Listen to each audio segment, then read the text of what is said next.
Buen día, compañeros del seminario Páginas de Nietzsche de la Escuela de Pensamiento Crítico Maestros de la Sospecha. En esta ocasión me gustaría presentarles la síntesis que hemos elaborado de parte del grupo de coordinadores de este seminario con ayuda de los comentarios elaborados por los integrantes del subgrupo que participó en esta semana. Esta síntesis corresponde a los capítulos 36, 37, 38 y 39 del texto El Anticristo de Nietzsche. Epígrafe. Algunos fragmentos del discurso del Camino del Creador en Así habló Zaratustra. Hermano mío, ¿quieres marchar a la soledad? ¿Quieres buscar el camino que conduce hacia ti mismo? Detente un poco y escúchame. ¿Quieres recorrer el camino de tu aflicción, que es el que conduce hacia ti mismo? Muéstrame entonces tu derecho y tus fuerzas para hacerlo. Llegará el día en que la soledad te harte, tu orgullo terminará por combarse y tu valor rechinará los dientes. Alguna vez gritarás, estoy solo. Alguna vez dejarás de ver tus alturas y contemplarás tu bajeza desde muy cerca. Tu calidad de sublime te aterrorizará como un fantasma. Alguna vez gritarás, todo es falso. En los apartados que trabajamos en esta ocasión, de nuevo Nietzsche nos da la oportunidad de dudar, y retomando a Marx y a Engels, es necesario para liberarse de los dogmatismos criticar el dogmatismo más arraigado en la cultura occidental, las religiones y sus sistemas de valores. A esa misión, la de entender lo que se ha malentendido, estarían llamados los espíritus libres. Aquellos seres humanos valientes, autodisciplinados, comprometidos y de profunda honestidad intelectual que se orientan hacia la antigua ética de las virtudes y del carácter, y que están en capacidad de crear valores, dar órdenes y dictar nuevas leyes. Frente a esta caracterización del espíritu libre, queda claro que Nietzsche no sería un destructor de la moral, sino un renovador de la moral. En la genealogía de la moral afirma que el ateísmo de los espíritus libres es expresión de la voluntad de verdad, voluntad que les permitirá encauzarse en una guerra contra la mentira santa. Nietzsche quiere desarrollar un concepto de libertad como algo que se tiene y que al mismo tiempo no se tiene, que se quiere, que se conquista. Diego Sánchez Meca destaca este concepto de libertad como condición que debe ganarse enfrentándose a la vida. Los débiles, los decadentes, buscan formas, guías, sacerdotes que les indiquen cómo hacer la vida. Necesitan creer en algo más allá de sí mismos.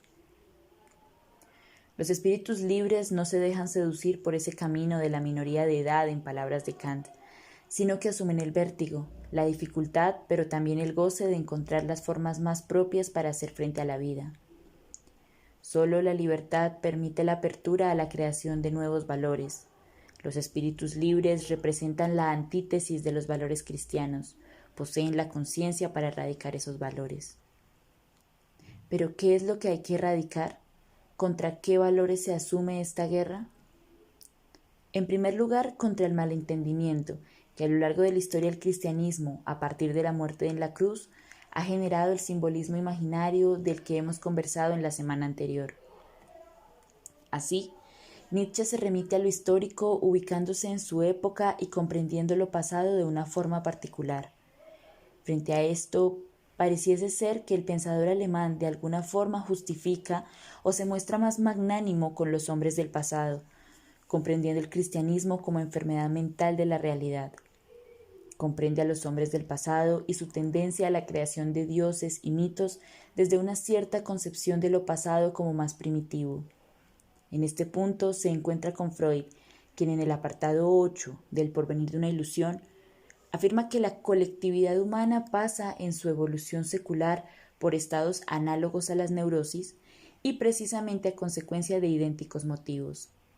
Esto es, porque en sus tiempos de ignorancia y debilidad mental hubo de llevar a cabo exclusivamente por medio de procesos afectivos las renuncias al instinto indispensables para la vida social. Los residuos de estos procesos, análogos a la represión, desarrollados en épocas primitivas, permanecieron luego adheridos a la civilización durante mucho tiempo. Hasta aquí lo que afirma Freud. En contraste, Nietzsche siente un profundo desprecio por los hombres contemporáneos, que ya están enterados, que ya no están enfermos, sino que son indecentes. En ellos ya no queda nada de lo que en otro tiempo se llamó la verdad, no tienen justificación alguna. En este punto valdría la pena plantear la pregunta por ¿de qué están enterados estos hombres contemporáneos? Con conceptos como el más allá, la inmortalidad del alma, el mismo concepto de alma que desfiguran el valor de la naturaleza, se usan para enmascarar la verdad, para vender la promesa y la esperanza. De hecho, ya en apartados anteriores se nos ha dicho que existe en el cristianismo una necesidad de la mentira. En este punto podemos recordar a Dostoyevski en el relato del Gran Inquisidor, donde nos muestra cómo es fundamental, para sostener la creencia en la doctrina cristiana, sostener la promesa. Así estos conceptos se presentan como instrumentos de tortura que usan los sacerdotes para alcanzar y sostenerse en el poder. Recordemos esta cita de Giorgio Colli en su introducción a Nietzsche, quien sostiene que el soporte máximo en que se apoya el cristianismo es la mentira. El concepto que significa no querer ver algo que se ve, no querer ver algo tal como se ve, un odio primordial al conocimiento. Nietzsche afirma que en cada frase que dice un teólogo, un sacerdote, un papa, no solo comete un error, sino que miente, y no por ignorancia o inocencia, sino porque el cristianismo, construido sobre un cúmulo de mitos que tratan de explicar una realidad inexistente, tiene un suelo sobre el que está erigido la Iglesia que es muy frágil, y que si se le quita al cristianismo un concepto y se pone en su lugar una realidad, el cristianismo entero se cae. Aquí el cuestionamiento que hace Freud, de nuevo en El porvenir de una ilusión, se hace más que necesario. Abro comillas. Si los hombres son realmente tan poco asequibles a los argumentos de la razón y se hallan dominados por sus deseos instintivos, ¿por qué ha de privárseles de la satisfacción de un instinto e intentar sustituirla por el raciocinio? Los hombres son, desde luego, así. Pero ¿se han preguntado usted si tiene que ser necesariamente tales? ¿Si su más íntima naturaleza les obliga a ello? Nietzsche se propone contar la auténtica historia. Solo ha habido un auténtico cristiano, el que murió en la cruz. En realidad los demás cristianos que vinieron después de él están dispuestos a vivir la vida de Cristo con todo lo que ello implica. La verdad es que el cristiano promedio no está dispuesto a vivir de forma cristiana, no tiene ninguna necesidad para ello.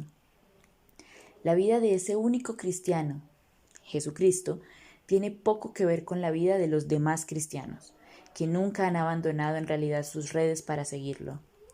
Son bautizados, pero no sienten interés por saber qué es lo que esto significa, ni cuáles son los compromisos y responsabilidades que con este acto simbólico han asumido como propios. Hay en eso una suerte de hipocresía. Se toman solo algunos rasgos de la vida de Cristo, pero se dejan de lado aquellos que resultan más desfavorables, como la forma de la muerte misma que le acaeció a este personaje.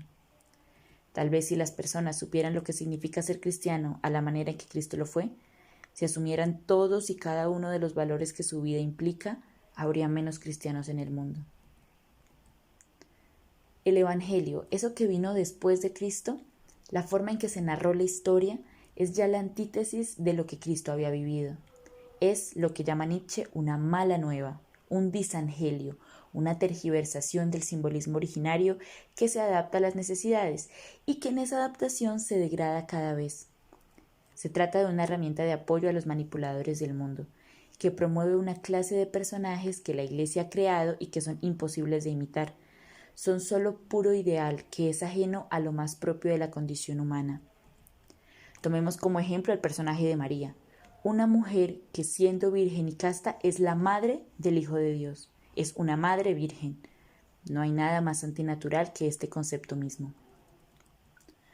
La fe, cuyas características fueron enunciadas en los apartados anteriores y que podemos recordar en este momento, la tendencia antirrealista que se caracteriza por impedir la lucha, la tensión y toda suerte de discordia, la reducción de lo más propiamente humano al lugar de lo íntimo, el simbolismo, el promulgar el amor al prójimo, y la promesa de otro mundo, esa fe ha sido un pretexto, una ceguera conveniente acerca del dominio de ciertos instintos.